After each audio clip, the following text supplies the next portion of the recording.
Alors, suite à votre ODS, j'ai vu qu'on a besoin de revenir sur les vecteurs vitesse. Et donc, on va retravailler là-dessus avec 3 exercices. Alors, je vais les faire en même temps, enfin, je vais les faire sur papier pour bien vous montrer comment on procède. Alors, donc pour l'exercice 1, je vais traiter l'énoncé détaillé. Vous aviez un énoncé compact qui était plus difficile. Donc, à l'aide du document, le but va être de trouver en fait les vitesses V1 et V2. Donc, à l'aide du document, on va vouloir mesurer P1 et P2. Alors, on voit qu'il y a une échelle ici. Donc, un grand carreau va représenter 2 mètres.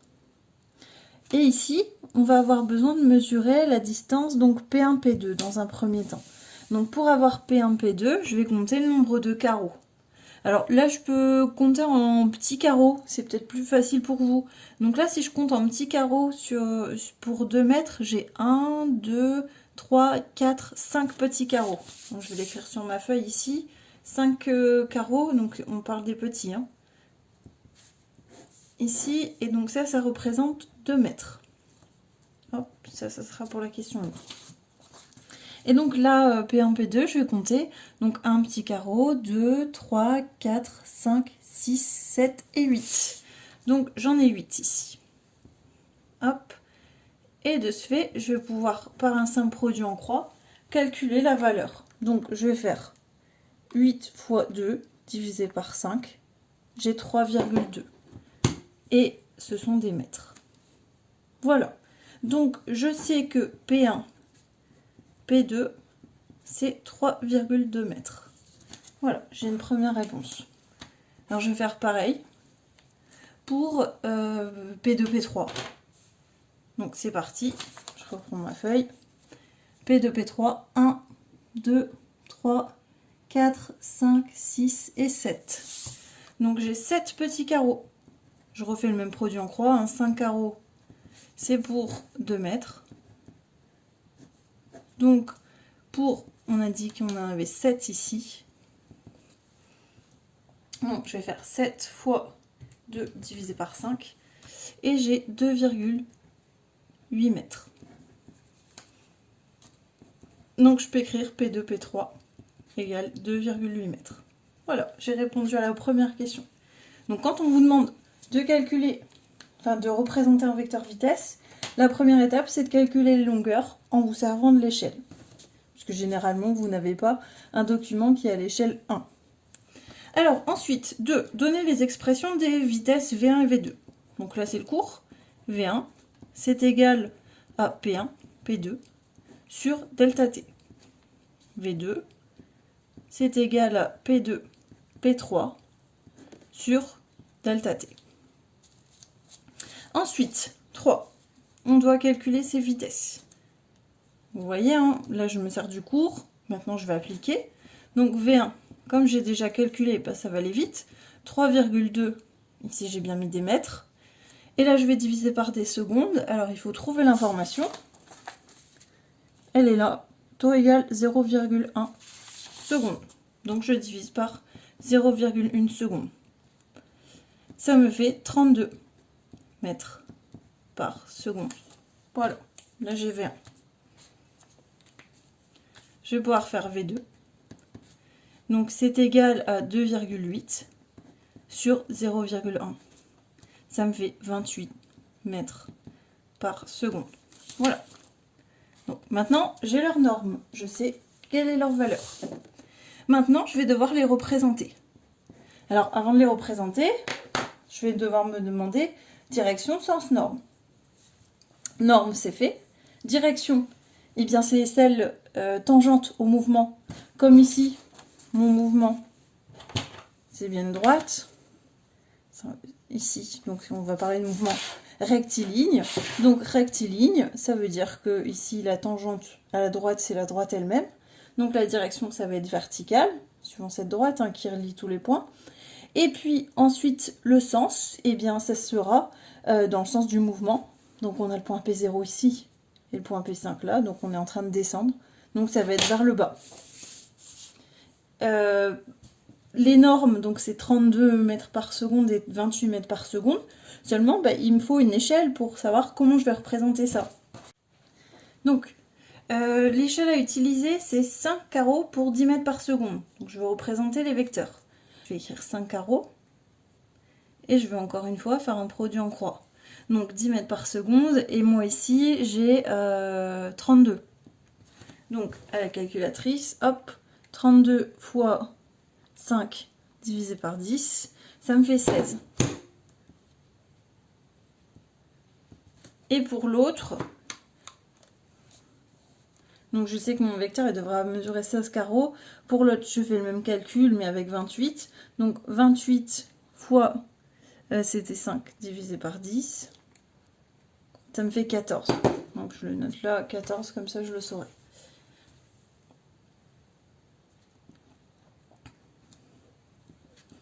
Donc ça, c'est pour V2. Et là, celui-là, c'est pour V1. Bon, bah, je vais reprendre le nombre de carreaux. Alors, pour V1, je vais partir de P1, ici. Donc, 16 carreaux, ça me fait jusque là. Donc, je vais pouvoir tracer mon vecteur. Je vais prendre une couleur, voilà. Ici.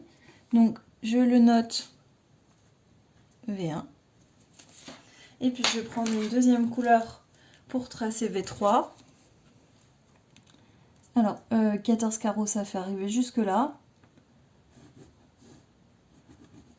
J'ai dû les décaler un petit peu pour qu'on voit. Hop, voilà.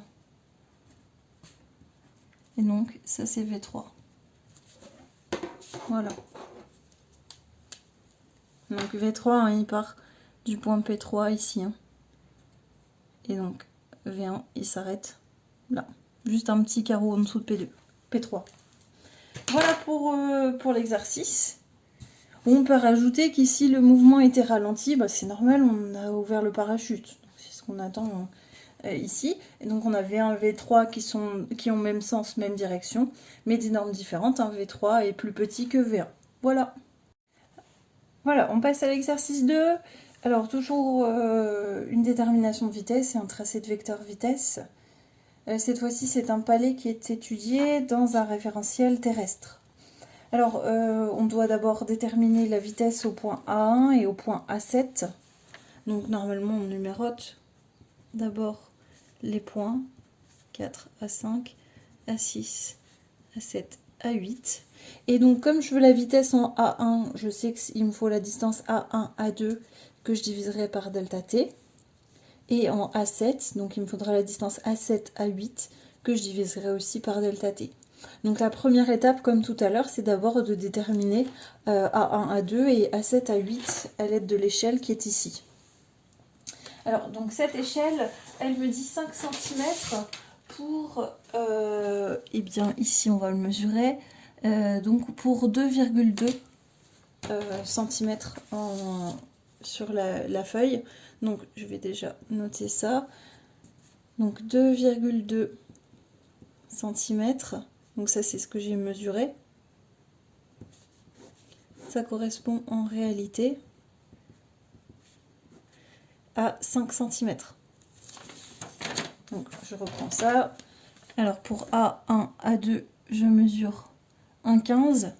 Et pour A7, A8, bah, je mesure la même chose aussi.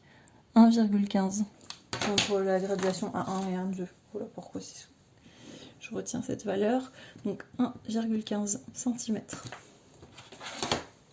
Hop, je refais mon produit en croix. Je vais prendre ma calculatrice. Donc je vais faire 1,15 fois 5 divisé par 2,2. Et donc j'obtiens 2,6 cm. Maintenant, je vais calculer V1. Je sais donc que c'est A1, A2 sur delta T. Attention à tout mettre dans les bonnes unités. Donc ici, les longueurs en mètres. Donc je convertis les centimètres en mètres, 10 puissance moins 2 mètres. Et puis les 300 microsecondes convertis en secondes. Donc micro, c'est 10 puissance moins 6. Donc 2,6 fois 10 puissance moins 2. Hop. Donc fois 10 puissance moins 2, que je vais diviser par, donc on a dit 300, 310 puissance moins 6. J'ai 87 mètres par seconde environ.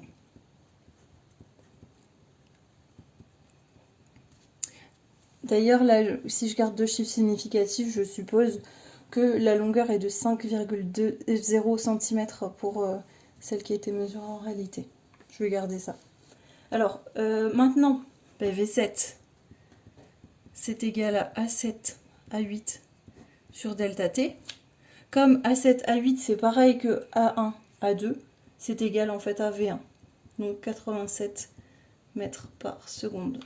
Voilà, on a répondu à cette première question. Et donc maintenant, on va pouvoir tracer, caractériser le mouvement d'abord. Donc, hop, voilà. Donc, on caractérise le mouvement. Alors déjà, est-ce que c'est bien une trajectoire rectiligne? Je vais prendre ma règle. Ici, je vois bien que les points sont alignés. J'ai une trajectoire qui est rectiligne. Et ensuite, je vais pouvoir dire qu'elle est uniforme. Le mouvement est rectiligne et uniforme, justifié à l'oral. Hein. Donc rectiligne, la trajectoire est une droite, uniforme, car la vitesse est constante. Maintenant, l'échelle à utiliser pour les représentations, c'est 1 cm pour 50 mètres par seconde. Donc ici, pour 87 mètres par seconde, à nouveau un produit en croix. Donc 87 fois 1 divisé par 50. 1,74. Je vais reprendre mon document. Direction, donc tangente, direction de la vitesse, tangente au mouvement, c'est-à-dire ici, suivant la droite. Ensuite, le sens dans le sens du mouvement. Et donc la longueur, ce sera 1,7. Donc là. Hop. J'essaie de faire quelque chose le plus propre possible. Donc 7, c'est ici. Voilà. 1,7. Donc ça, c'est V1. Et puis là, je vais pouvoir mettre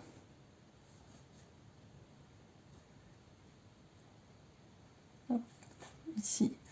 Là, c'est V7. Voilà. On a terminé cet exercice-là. Exercice 3. Toujours le même principe. On n'a qu'une partie de l'enregistrement. Delta T vaut 2 secondes. Le système, on ne sait pas ce que c'est, donc j'écris système dans le référentiel terrestre. On veut calculer V6, donc j'ai besoin de la distance M6, M7. Et V7, donc j'ai besoin de la distance M7, M8. J'ai une échelle ici. Ce petit segment mesure 0,9 cm. Voilà. M7, M6 mesure 1,8 cm. Et M7, M8 mesure 2,7 cm.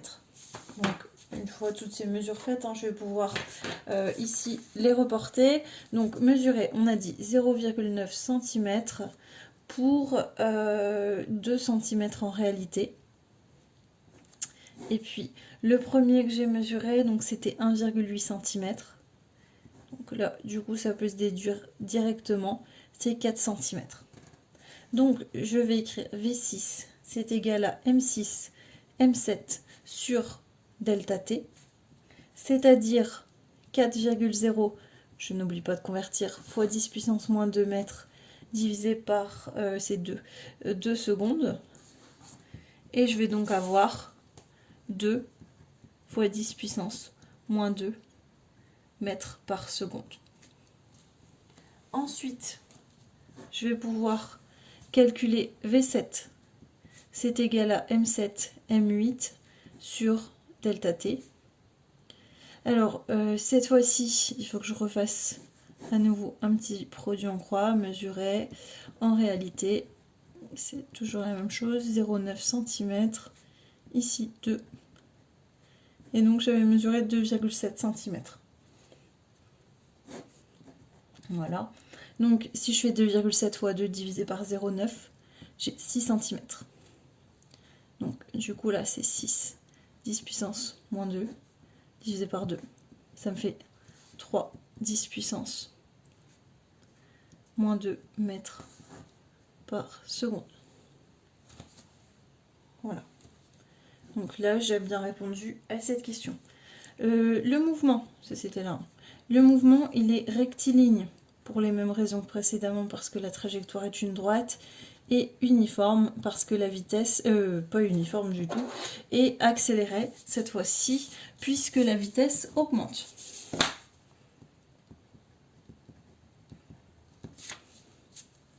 Ensuite, je devais tracer les vecteurs vitesse.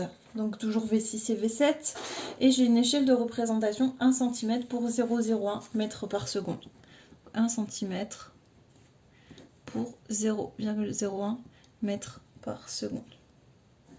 0,01, ça fait 1,0 10 puissance moins 2 mètres par seconde. Donc pour celui-ci, 2 de 10 puissance moins 2, je sais que ça va être 2 cm. Donc ça sera la longueur pour... c'est le premier des deux, donc c'était V6. Et pour V7, je fais la même chose, sauf qu'ici c'est 3, donc ça sera 3 cm. Bon, ben voilà, on passe sur papier. V6 va se placer au point M6, donc 3 cm. Je vais prendre une couleur ici. Hop.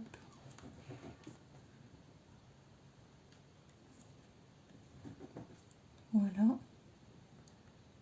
Donc là, c'est V6. Et puis je vais tracer V7 qui a lui une longueur. Ah, c'était 2. Oh, donc je vais tracer V6 qui a une longueur de 2 cm. Ça arrive ici. Là je vais écrire V6. Et puis dans une autre couleur, je vais tracer V7 qui a une longueur de 3 cm. Voilà. Donc ça, c'est V7. Donc on voit bien V7, il part de M7. Voilà, on a terminé.